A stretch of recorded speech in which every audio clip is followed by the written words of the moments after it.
Hello students, I hope you all are safe and healthy. Today we are going to read a story given in our NCERT book, An Alien Hand. Chapter number 5, Golu Grows a Nose.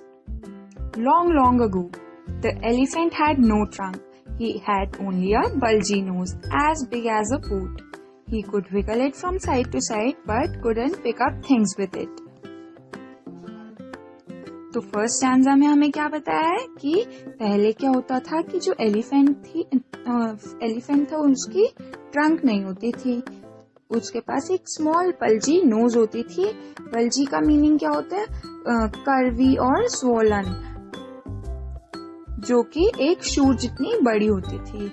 वो उसको इधर उधर हिला तो पाता था लेकिन उससे कोई भी चीजें पिक नहीं कर पाता था. There was a baby elephant called Golu. He too had no trunk but only a bulgy nose as small as a small boot.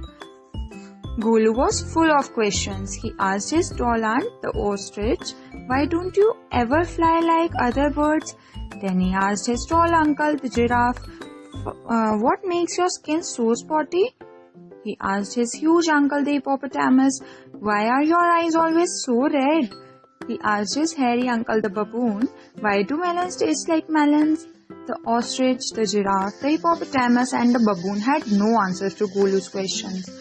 Golu is a naughty baby. They said he asked such difficult questions. अब आगे क्या होता है कि एक baby elephant है जिसका नाम गोलू है. उसके पास भी अब ट्रंक नहीं थी, उसके पास भी एक स्मॉल बल्जी नोज थी. और जो गोलू था वो हमेशा फुल ऑफ क्वेश्चंस रहता था. उसके पास हमेशा इतने सारे क्वेश्चंस रहते थे और वो सबसे क्वेश्चंस पूछता रहता था. वो ऑस्ट्रिच से क्या पूछता है? ऑस्ट्रिच से पूछता है कि आप दूसरे बर्ड्स की तरह क्यों नहीं फ्लाई कर पाते हो. उसके बाद वो अंकल जिराफ के पास जाता है और उनसे पूछता है कि आपकी स्किन इतनी स्पॉट्स वाली स्पॉटी क्यों है. उसके बाद he asked his uncle hippopotamus. Hippopotamus से वो पूछता है कि आपकी आईज हमेशा रेड क्यों रहती हैं. उसके बाद वो हैरी बबून के पास जाता है और पूछता है कि जो मेलन्स हैं उनका टेस्ट मेलन जैसा क्यों होता है. तो ये सब जो होते हैं ऑस्ट्रिच, जिराफ, हिपोपोटामस और बबून, उनके पास गोलू के क्वेश्चंस का कोई भी आंसर नहीं होता. तो वो लास्ट में क्या कहते हैं कि जो गोलू है वो तो नॉटी बेबी है, इतने डिफिकल्ट क्वेश्चंस पूछता रहता है. बढ़ते हैं आगे. One day Golu met a मैना bird sitting in the middle of the bush and he asked her, "What does a crocodile have for dinner?" The मैना said, "Go to the banks of great grassy Limpopo river and find out." तो एक दिन क्या होता है कि गोलू किससे मिलता है? मैना बर्ड से मिलता है और उससे पूछता है कि जो क्रोकोडाइल है वो डिनर में क्या खाता है. तो मैना कहती है कि रिवर बैंक पर जाओ, एक लिम्पोपो रिवर है उसके बैंक पर जाओ और खुद जान जाओ. So Golu went home. He took 100 sugar canes, 50 dozen bananas and 25 melons. Then he said to his family, "Goodbye. I'm going to the great grassy Limpopo river. I'll find out what the crocodile has for dinner." He had never seen a crocodile and didn't know what one looked like. तो फिर उसके बाद क्या होता है कि वो अपने घर जाता है और क्योंकि एलिफेंट इतना ह्यूज होता है तो उसको खाने के लिए बहुत सारी चीजें चाहिए. तो वो क्या करता है, क्या क्या चीजें ले लेता है घर से? 100 sugar canes, 50 dozen bananas and 25 melons. वो इतना सारा सामान लेकर कहाँ चल पड़ता है? लिम्पोपो रिवर की तरफ. और अपने घर पर बोल देता है कि बाय बाय, अब तो मैं जा रहा हूँ ग्रेट ग्रासी लिम्पोपो रिवर में और मैं यह जानना चाहता हूँ कि क्रोकोडाइल डिनर में क्या खाता है. तो जो गोलू होता है उसने कभी भी क्रोकोडाइल को नहीं देखा होता और उसे पता भी नहीं है कि वो कैसा दिखता है. तो वो उसकी खोज में निकल पड़ता है. He met a python and asked him, "Have you ever seen a crocodile? What does he look like? What does he have for dinner?" तो अब जब वो आगे बढ़ता है तो उसे एक पाइथन स्नेक मिलता है. तो वो उससे पूछता है कि क्या तुमने कभी क्रोकोडाइल को देखा है, वो कैसा दिखता है और वो डिनर में क्या खाता है. So the python uncoiled himself from the branch of a tree but said nothing. Golu politely helped him to coil around the branch again and said goodbye to him.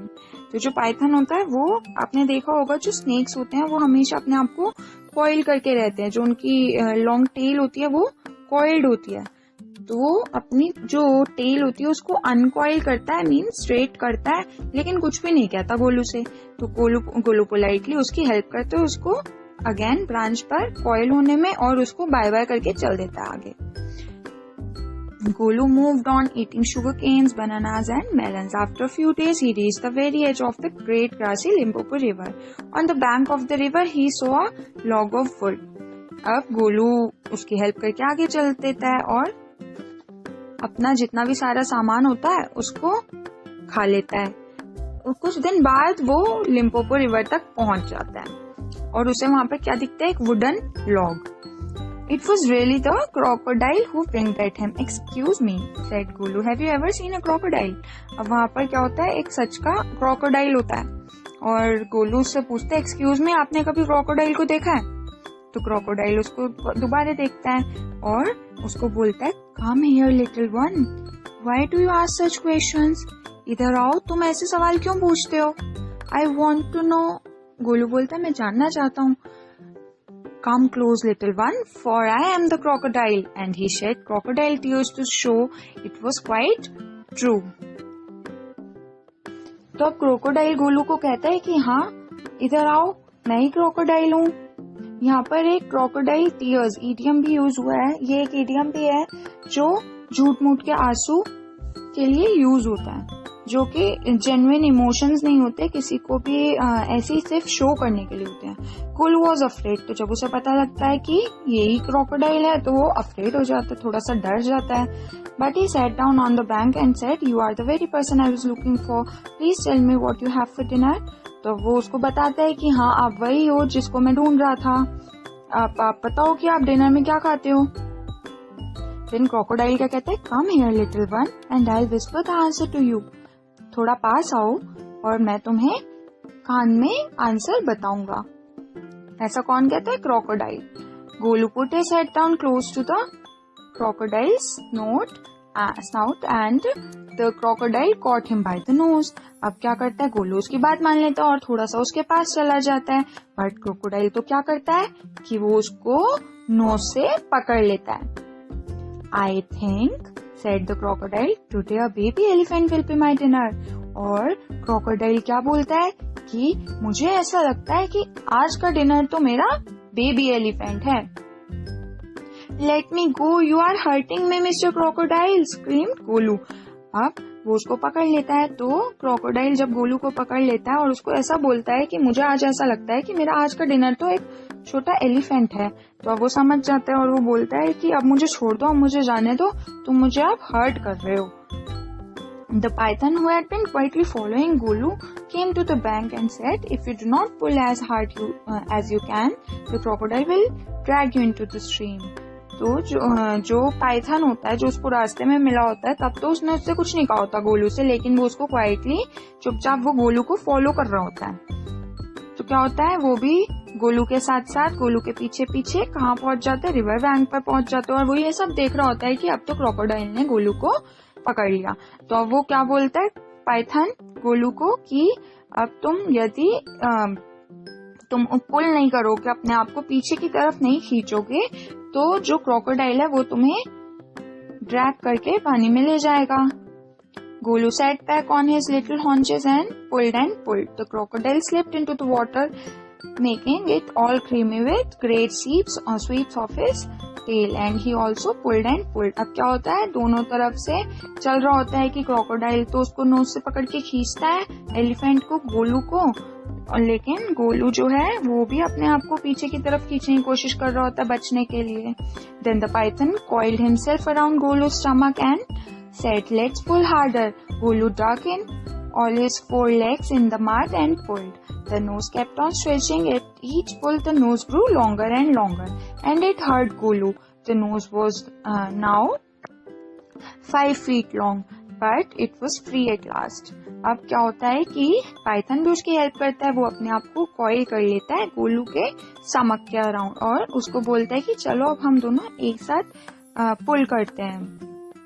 लेकिन इसी खींचतान में क्या होता है कि जो गोलू की नोज है वो स्ट्रेच होने लग जाती है और वो हर एक पुल के साथ क्या होता है वो और ज्यादा लॉन्ग होती जाती है और अब लास्ट में क्या होता है, वो खींचते खींचते 5 फीट लॉन्ग हो जाती है, लेकिन वो लास्ट में क्रोकोडाइल से बच जाता है। Golu sat down with his nose wrapped up in a big banana leaf and hung it in the great grassy Limpopo river to cool. अब क्या होता है कि वो क्रोकोडाइल से तो बच जाता है और अब वो अपनी नोज को देखता है। Golu sat there for 2 days waiting for his nose to cool and to shrink. It grew cold, but it didn't shrink. अब वो वेट करता है 2 दिन तक वहीं पर बैठकर कि हो सकता है कि जब तक मेरी नोज जो है वो कूल डाउन हो जाए और श्रिंक हो जाए, वापस छोटी हो जाए। But at the end of the day, लेकिन क्या होता है, वो उसकी नोज कूल तो हो जाती है लेकिन श्रिंक नहीं हो पाती, वापस से छोटी नहीं हो पाती। At the end of the second day a fly came and stung Golu on the shoulder. Golu lifted his long nose that is shrunk and with it hit the fly dead. अब क्या होता है, जब 2 दिन वो wait करता है तो जो सेकेंड डे होता है उसके एंड में एक फ्लाई आती है और वो उसके गोलू को शोल्डर पर बाइट कर लेती है। तो क्या करता है गोलू, अपनी लॉन्ग नोज की हेल्प से उस फ्लाई को मारकर भगा देता है। तो देखते हैं आगे क्या होता है। Advantage number 1, here's the python. You couldn't have done it with a small nose. Try and eat a little now.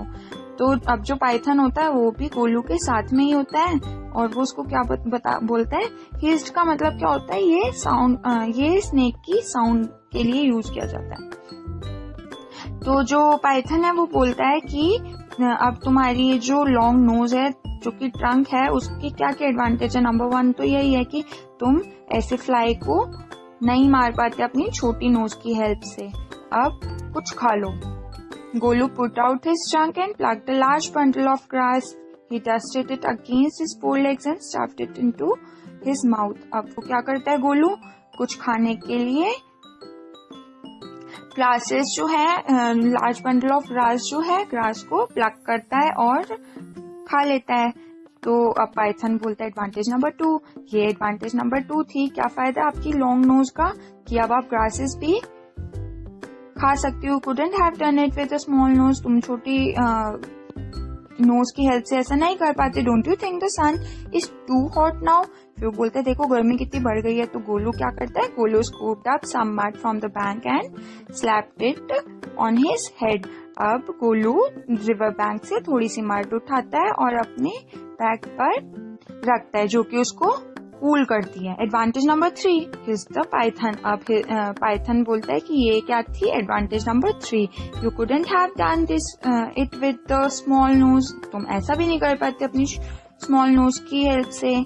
तो गोलू को अब उसके लॉन्ग नोज की एडवांटेजेस समझ में आ जाती हैं और वो पाइथन को थैंक्स बोलता है। Thank you mister python, said Golu gratefully, I will remember all this and now I will go back to my family. अब मैं ये सब चीजें याद रखूंगा और अब मैं अपने घर पर वापस अपनी फैमिली के पास जाता हूँ। So this story was written by Rudyard Kipling. ये स्टोरी रुडयार्ड किपलिंग ने सिंप्लीफाई और अब्रिज्ड की है। सिंप्लीफाइड मीन्स आपको सिंपल वर्ड्स में दी गई है और कट शॉर्ट करके। I hope that this story is clear to you. Thank you. We'll meet you in the next video. Till then, take care of yourself and don't forget to like, share and subscribe the channel. Bye bye.